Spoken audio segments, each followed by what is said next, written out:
চলুন ভেজ পকোড়া বানিয়েছি, রেসিপিটা আপনাদের সাথে শেয়ার করি। একেবারে মুচমুচে মুখরোচক এই ভেজ পকোড়া। তো আমি টমেটো সস দিয়ে পরিবেশন করেছি। এই ভেজ পকোড়া গরম ডাল ভাতের সাথেও কিন্তু বেশ ভালো লাগে, আবার বিকেলে চায়ের সাথেও দারুণ লাগে। চলুন ভেজ পকোড়া বানানোর জন্য আমার কী কী উপকরণ লেগেছে দেখে নিন।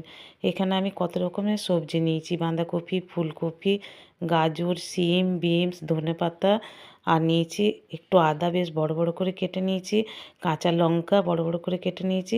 আদাটা বড় বড় করে কেটেছি কেন, বেশ খাওয়ার সময় মুখে লাগলে খেতে বেশ ভালো লাগে। আর এখানে দিয়েছি 1 বাটি বেসন, একটু কম 1 বাটি চালের গুঁড়ো, গোলমরিচের গুঁড়ো, স্বাদ মতো লবণ, হলুদের গুঁড়ো, আর পকোড়াটা মুচমুচে হওয়ার জন্য দিয়েছি একটু খাবার সোডা। তারপর সব কিছু দিয়ে বেশ ভালো করে মাখিয়ে নিয়েছি।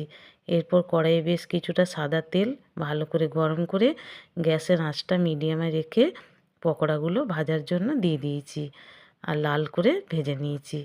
আর গ্যাসের আঁচটা কম করে না ভাজলে ভেতর থেকে কাঁচা থেকে যাবে, তার জন্য একটু সময় নিয়ে পকোড়াগুলো ভাজতে হবে। তা আমার প্রায় সব পকোড়াগুলোই এক এক করে ভাজা হয়ে এসছে। এরপর আমি গরম গরম পরিবেশন করব। প্রথম পাতে ডাল ভাতের সাথেই কিন্তু এই পকোড়া বেশ ভালো লাগে, আবার বিকেলে দেখবেন চায়ের সাথেও কিন্তু এই পকোড়া খুব ভালো লাগে। আমার ভিডিওটা সময় নিয়ে দেখার জন্য আপনাদেরকে অনেক অনেক ধন্যবাদ।